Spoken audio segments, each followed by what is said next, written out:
আসসালামু আলাইকুম। আন্তর্জাতিক সর্বশেষ আপডেট সংবাদে আপনাকে স্বাগতম। শুরুতেই জানিয়ে দেব সংবাদ শিরোনাম।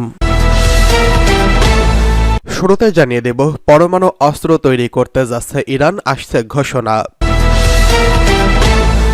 জানিয়ে দেব নেদারল্যান্ডসে গেলেই নেতানিয়াহুকে গ্রেফতারের ঘোষণা। এরপরে রয়েছে পুতিনকে ইউরোপীয় ইউনিয়নের কড়া বার্তা। সর্বশেষ রয়েছে পিটিআইয়ের বিক্ষোভ ঠেকাতে সরকারের তোড়জোড় নিচ্ছে কঠোর পদক্ষেপ। এতক্ষণ শুনছিলেন সংবাদ শিরোনাম, এবারে বিস্তারিত। এবার পরমাণু অস্ত্র তৈরি করতে যাচ্ছে ইরান। ইরান পরমাণু বোমা তৈরির জন্য প্রয়োজনীয় গুরুত্বপূর্ণ ইউরেনিয়াম মজুদ ব্যাপকভাবে বাড়িয়েছে, যা দেশটিকে পরমাণু অস্ত্র তৈরির দোরগোড়ায় নিয়ে আসছে। আন্তর্জাতিক পরমাণু শক্তি সংস্থা এর একটি প্রতিবেদন থেকে এই তথ্য প্রকাশ পায়, যা আন্তর্জাতিক মহলে নতুন উদ্বেগ সৃষ্টি করছে।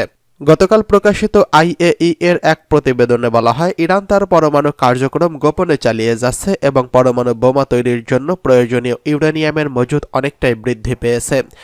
এই তথ্য ইরান এবং ইসরায়েলের মধ্যে চলমান উত্তেজনা আরও বাড়িয়ে দিয়েছে, বিশেষ করে এমন সময় মধ্যপ্রাচ্যে বিভিন্ন রাজনৈতিক সংকট সৃষ্টি হয়েছে। প্রতিবেদনটিতে আরও উল্লেখ করা হয়, ইরান প্রায় 60% বিশুদ্ধ ইউরেনিয়াম মজুত করেছে, যা পরমাণু বোমা তৈরির জন্য খুবই গুরুত্বপূর্ণ। সাধারণত পরমাণু বোমা তৈরি করতে 90% বিশুদ্ধ ইউরেনিয়ামের প্রয়োজন হয় এবং এটি প্রায় 185 কেজি পরিমাণে মজুত থাকতে হয়। বর্তমানে ইরান যে 60% বিশুদ্ধ ইউরেনিয়াম মজুত করছে, যা 2015 সালে পরমাণু চুক্তির শর্তাবলীর চেয়ে 32 গুণ বেশি। এর আগে 2015 সালে ইরান এবং বিশ্বের 6টি বড় দেশ যুক্তরাষ্ট্র, ফ্রান্স, চীন, রাশিয়া এবং জার্মানি একটি চুক্তি করেছিল। সেখানে ইরানকে তার পরমাণু কার্যক্রম সীমিত করতে বাধ্য করা হয়েছিল। তবে 2018 সালে মার্কিন প্রেসিডেন্ট ডোনাল্ড ট্রাম্প এই চুক্তি থেকে বেরিয়ে যাওয়ার পর ইরান গোপনে তার পরমাণু কার্যক্রম বৃদ্ধি করছে বলে আইএইএ দাবি করছে।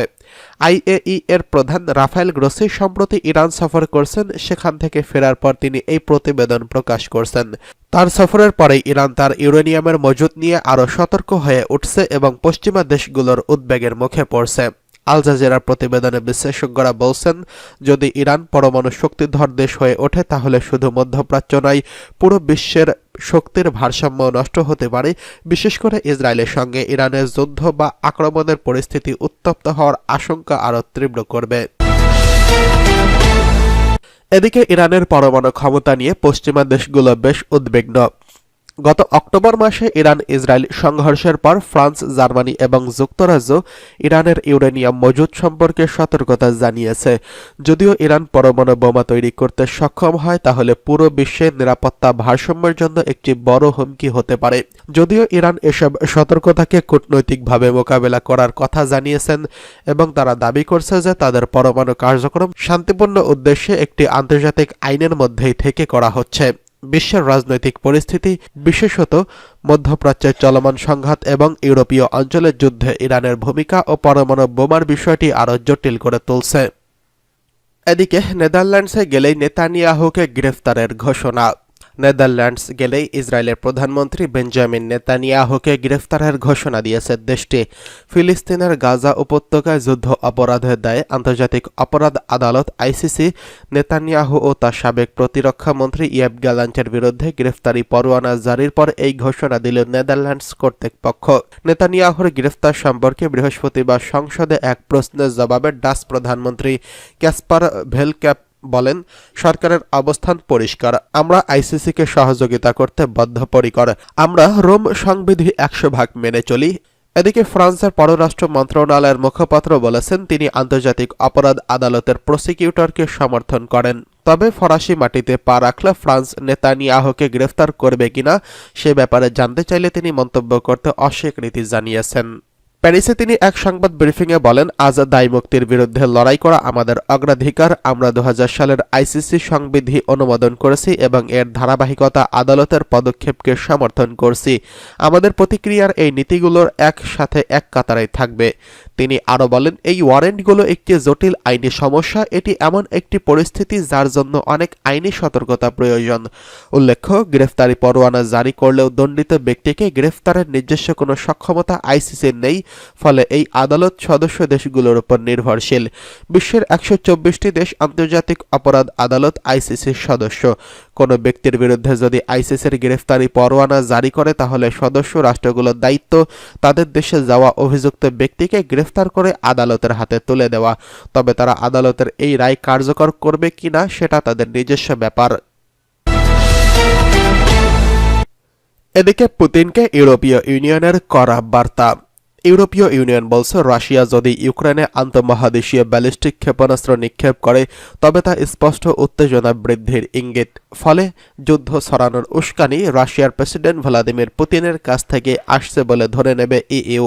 আজ সকালে ইউক্রেনের ক্ষেপণাস্ত্র হামলার পর ইউরোপীয় ইউনিয়ন থেকে এই মন্তব্য এসেছে। ইউক্রেনের বিমান বাহিনী বলছে, রাশিয়া আজ ভোরে আস্ট্রাখান অঞ্চল থেকে একটি আন্তঃমহাদেশীয় ব্যালিস্টিক ক্ষেপণাস্ত্র নিক্ষেপ করে। একই সঙ্গে একই লক্ষ্যে বিভিন্ন ধরনের ক্ষেপণাস্ত্রও ছুড়ে তারা। ইউক্রেনের দিনিপ্রো অঞ্চল লক্ষ্য করে রাশিয়া এই হামলা চালায়। ইউরোপীয় ইউনিয়ন বলছে, তারা এখনও আইসিবিএম ব্যবহার করা নিশ্চিত নয়। ইউক্রেনের দাবি খতিয়ে দেখেছে তারা। সংবাদ মাধ্যমে প্রকাশিত প্রতিবেদন যাচাইয়ের বিভিন্ন তথ্য মূল্যায়ন করা হচ্ছে। এছাড়া ইইউ তাদের নিজস্ব সামরিক তথ্য বিশ্লেষণ করছে। ইইউ এর পররাষ্ট্র বিষয়ক মুখপাত্র পিটার স্ট্যানো সাংবাদিকদের বলেছেন, এই ধরনের অস্ত্র দিয়ে হামলা যুদ্ধে পরিমাণগত এবং গুণগত পরিবর্তনকে প্রতিনিধিত্ব করবে। যদিও আমরা সম্পূর্ণ তথ্যের মূল্যায়ন করছি, তবে এটির সত্যতা হলো এটা স্পষ্ট এক ধরনের আক্রমণ যা পুতিনের পক্ষ থেকে আরেকটি সুস্পষ্ট উত্তেজনা বৃদ্ধির ধারা হিসেবে চিহ্নিত হবে। হামলার বিষয়ে তাৎক্ষণিক কোনো মন্তব্য করেনি রাশিয়া। এই নিয়ে ক্রেমলিনের মুখপাত্র দিমিত্রি পেসকভের কাছে সাংবাদিকরা জানতে চাইলে তিনি তাদের রুশ সামরিক বাহিনীর সঙ্গে যোগাযোগ করতে বলেন। এই বিষয়ে মন্তব্য করেনি দেশটির পররাষ্ট্র মন্ত্রণালয়ের মুখপাত্র মারিয়া জাখারোভা। এদিকে পিটিআইয়ের বিক্ষোভ ঠেকাতে সরকারের তোড়জোড়। পাকিস্তানের সাবেক প্রধানমন্ত্রী ইমরান খানের মুক্তির দাবিতে আগামী 24শে নভেম্বর দেশব্যাপী বিক্ষোভের ডাক দিয়েছে তেহরিক-ই-ইনসাফ পিটিআই। এই বিক্ষোভ দমনে কঠোর নিরাপত্তা ব্যবস্থা গ্রহণ করছে আইনশৃঙ্খলা রক্ষাকারী বাহিনী। রাওয়ালপিন্ডিতে 144 ধারা জারি করে জনসমাবেশ, মিছিল এবং 4 জনের বেশি লোকের জমায়েত নিষিদ্ধ করা হয়েছে। কর্মসূচি ঠেকাতে প্রস্তুত রয়েছে 10,000 পুলিশ। গুরুত্বপূর্ণ শহরগুলোতে প্রবেশের পথগুলো কন্টেইনার দিয়ে বন্ধ করার প্রস্তুতি চলছে। আজ বন্ধ হয়ে যেতেও পারে ইসলামাবাদ, খাইবার পাখতুনখোয়া এবং পাঞ্জাবের মোবাইল ইন্টারনেট। শহরের 50টি স্থানে অবরুদ্ধ রাখার পরিকল্পনা রয়েছে।